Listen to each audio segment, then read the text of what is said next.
Trans Academia sera bientôt opérationnel, mais il y a un préalable, la détention de la carte biométrique d'étudiant. Le ministre d'Enseignement supérieur et universitaire a donné le go à l'université de Kinshasa de l'opération de l'identification numérique des étudiants ainsi que du personnel de l'ESU. L'objectif est de maîtriser les effectifs, de dénicher les fictifs et lutter contre la falsification des documents académiques. C'est à l'université de Kinshasa que le ministre de l'ESU vient de lancer l'identification numérique des étudiants et personnels de l'ESU. Des machines installées, le recteur de l'UNIKIN est le premier à se soumettre à cet exercice. Le prof Kayembe obtient la première carte biométrique des mains de Moïndo Nzangi au bout de quelques minutes de l'opération.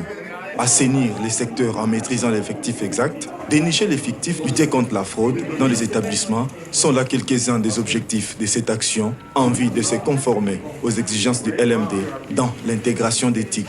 C'est très important pour nous puisque ça nous permet en tant qu'université de Kinshasa aujourd'hui d'avoir une vraie base de données pour les professeurs.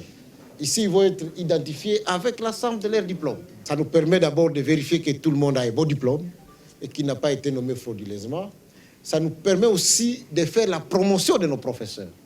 Puisqu'on nous critique beaucoup à l'extérieur, lorsqu'on cite nos sites des universités, on ne voit pas qu'est-ce que nous avons comme profil dans tel ou tel autre domaine. Donc ça permet que lorsque nous allons publier, nous allons avoir clairement une liste des professeurs avec leurs compétences, l'ensemble de leurs compétences, si ce site-là. Les étudiants sont autant concernés par ce processus de numérisation.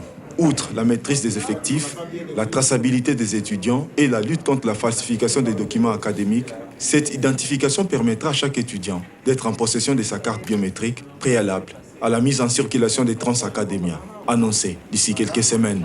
Mais pour les étudiants, nous voulons avoir la maîtrise des effectifs. Avec cette numérisation, nous le saurons avec précision que dans telle faculté, on a un tel nombre d'étudiants.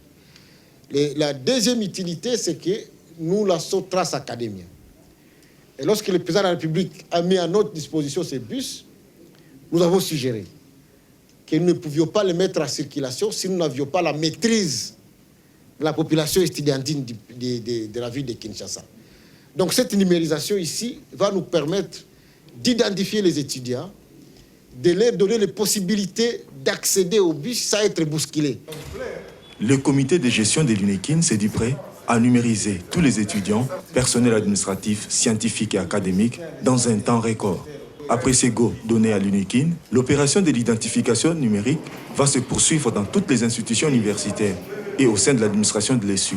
Enfin, d'aboutir à un fichier unique, sécurisé du personnel de l'ESU et de l'étudiant en République démocratique du Congo. Cette opération est l'une des recommandations de l'accord de Bibois signé entre le gouvernement et les banques syndicales de l'ESU.